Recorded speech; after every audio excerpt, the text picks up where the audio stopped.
जय हिंद बच्चों, फिर से हम वापस हैं एक नई वीडियो के साथ, जो कि हमारा टॉपिक है केमिकल इक्वेशंस। तो ज़्यादा से ज़्यादा लाइक, सब्सक्राइब, शेयर करिए और सपोर्ट करिए, जिससे मैं और भी डेली अपडेट्स आपको देता रहूं। तो चलिए शुरू करते हैं। तो आज का टॉपिक है हमारा केमिकल इक्वेशंस। अब हमें पहले जैसे कि हम कवर कर चुके हैं केमिकल रिएक्शंस क्या थी, तो अब हम कवर करेंगे केमिकल इक्वेशंस। अब इसमें केमिकल इक्वेशंस होती क्या है, पहले हम डेफिनेशन देख लेते हैं।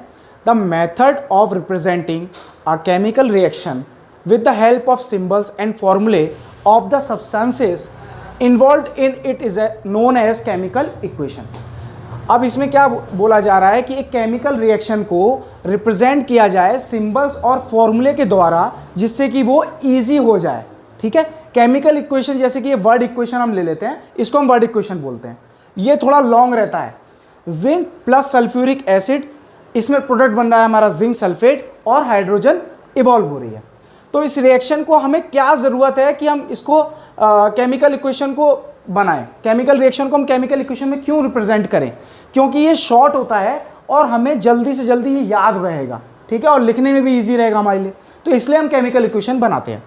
अब इसमें जिंक को रिप्रेजेंट करते हैं Zn से, सल्फ्यूरिक एसिड को रिप्रेजेंट करेंगे H2SO4 से, जो कि इसका फॉर्मूला है। जिंक सल्फेट बनेगा तो ZnSO4, और हाइड्रोजन को हम H2 से रिजेंबल करेंगे। इस साइड लेफ्ट हैंड साइड जितना भी हमारा जो लिखा हुआ है, इसको हम बोलते हैं रिएक्टेंट, और जो हमारा राइट हैंड साइड पे रहेगा उसको हम बोलते हैं प्रोडक्ट। ठीक है, अब रिएक्टेंट क्या होते हैं? Reactant are the substances which combine और रिएक्ट, ठीक है, in a chemical reaction. Reactant एक ऐसा सब्सटेंस है जो कि कंबाइन होने के बाद एक नया प्रोडक्ट फॉर्म करता है। प्रोडक्ट क्या है? जो new substance formed in a reaction. Right hand side पे जो ये पूरा लिखा हुआ है ZnSO4 प्लस H2, ये प्रोडक्ट है हमारा। ये नया सब्सटेंस बना केमिकल रिएक्शन होने के बाद, तो इसे हम प्रोडक्ट बोलते हैं। अब हम पढ़ेंगे केमिकल इक्वेशंस की ज़रूरत क्यों होती है। जैसा कि हम पढ़ रहे थे why chemical equation is needed, तो मैंने पहले ही बोला था केमिकल इक्वेशन किस लिए ज़रूरत है। तो इसकी आप ये क्वेश्चन आ जाता है अक्सर, तो इसको आप लिख लीजिए खास तौर पर। A chemical equation is a short method of representing a chemical reaction. ठीक है, केमिकल इक्वेशन एक शॉर्ट मेथड होता है एक केमिकल रिएक्शन को रिप्रेजेंट करने का, इसलिए हम इसको यूज करते हैं। अब इसमें बहुत ज़रूरी टॉपिक आने वाला है, तो इसमें बैलेंस्ड इक्वेशंस और अनबैलेंस्ड इक्वेशंस, इसको हम पढ़ेंगे। ठीक है, बैलेंस्ड इक्वेशंस क्या होती हैं और अनबैलेंस्ड इक्वेशंस क्या होती हैं, ये बहुत इंपॉर्टेंट टॉपिक है, तो इसको हम समझेंगे अब। तो जैसा कि मैं पहले बता रहा था कि हमारे दो इंपॉर्टेंट टॉपिक्स थे, balanced and unbalanced chemical equations. तो बैलेंस को समझने से पहले हमें समझना पड़ेगा अनबैलेंस्ड केमिकल इक्वेशंस क्या होती हैं। An unbalanced chemical equation has an unequal number of atoms of one और more elements in the reactants and products. जिस भी रिएक्शन में या जिस भी इक्वेशंस में नंबर ऑफ एटम्स जो होंगे वो रिएक्टेंट का बराबर नहीं होगा प्रोडक्ट के। प्रोडक्ट और रिएक्टेंट के नंबर ऑफ एटम्स बराबर होने चाहिए, तभी वो बैलेंस्ड केमिकल इक्वेशन होगी। अगर वो केमिकल इक्वेशन में बैलेंस नहीं है, नंबर ऑफ एटम्स बराबर नहीं है, तो वो अनबैलेंस्ड केमिकल इक्वेशन होगी। अब इसको हम समझ लेते हैं एक एग्जांपल से। अब यहां हम एग्जांपल ले रहे हैं H2 हाइड्रोजन ऑक्सीजन की प्रेजेंस में बर्न होके वाटर बनाता है, पानी बनाता है। ठीक है, H2 प्लस O2 प्रोडक्ट बनता है हमारा H2O। ये हमारा क्या है? ये हमारा है रिएक्टेंट, और ये हमारा है प्रोडक्ट। ये हमारा है प्रोडक्ट।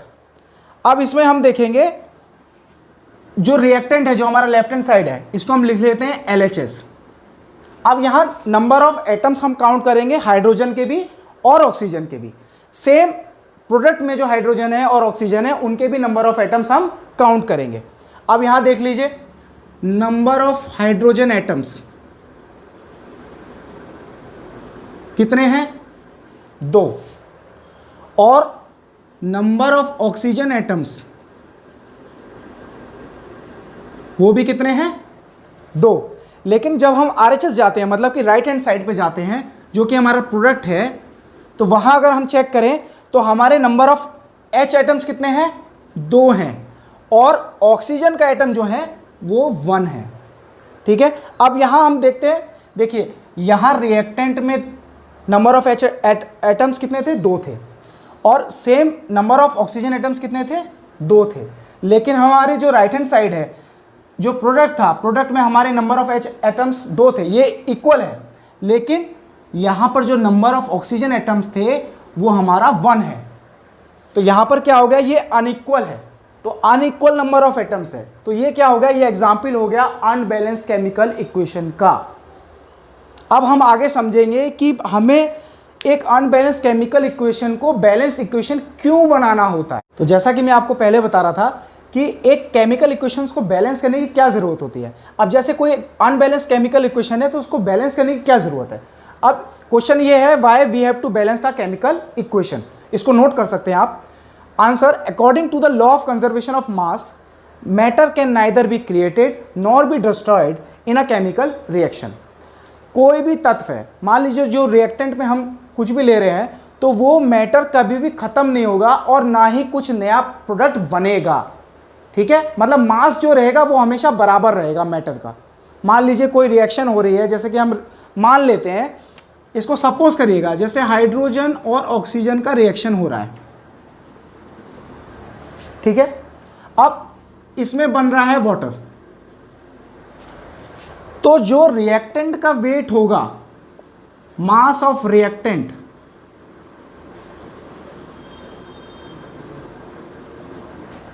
वो ही इक्वल होगा मास ऑफ प्रोडक्ट के। मतलब कि अगर हम हाइड्रोजन का वेट निकालें और ऐड करें O2 में, O2 का भी ऐड करें, तो वो इक्वल होगा टोटल वाटर के वेट के। ठीक है, इसलिए हमें कोई भी केमिकल इक्वेशन को बैलेंस करना पड़ता है, क्योंकि हम कंजर्वेशन ऑफ मास के लॉ को फॉलो करते हैं। तो जैसा कि हम पहले पढ़ चुके हैं कि अनबैलेंस केमिकल इक्वेशंस क्या होती हैं और उसको बैलेंस करने की क्या ज़रूरत होती है, तो इसमें हम अब देखते हैं कि बैलेंस केमिकल इक्वेशंस क्या होती हैं। A balanced chemical equation has an equal number of atoms of different elements in the reactants and product. कोई भी केमिकल इक्वेशन जिसमें नंबर ऑफ एटम्स रिएक्टेंट और प्रोडक्ट के बराबर होते हैं, उसे हम क्या बोलते हैं, बैलेंस्ड केमिकल इक्वेशन बोलते हैं। अब इसका एक एग्जांपल ले लेते हैं। एग्जांपल हम लेते हैं, Zn को रिएक्ट करवाते हैं H2SO4 के साथ, और इसमें हमारा प्रोडक्ट बनेगा ZnSO4 प्लस हाइड्रोजन, जो कि इवॉल्व होगी इस रिएक्शन में।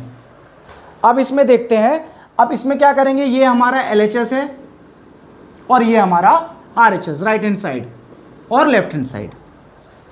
अब ये हमारा रिएक्टेंट है, ये हमारा प्रोडक्ट है। रिएक्टेंट के सारे जितने भी एलिमेंट्स लिए हैं या जितना भी हमने कंपाउंड लिया है, यहाँ पर सबके नंबर ऑफ एटम्स हम काउंट करेंगे। सेम जो हमारा प्रोडक्ट है उसमें भी हम सबके नंबर ऑफ एटम्स काउंट करेंगे और उसमें देखेंगे कि वो इक्वल है कि नहीं। अगर वो इक्वल है तो वो बैलेंस केमिकल इक्वेशन है, अगर ये इक्वल नहीं है तो ये अनबैलेंस केमिकल इक्वेशन है। अब यहां पर नंबर ऑफ एटम्स देख लीजिए, जिंक या Zn, मैं शॉर्ट में लिख रहा हूं, इसके नंबर ऑफ एटम्स कितने हैं, 1 है।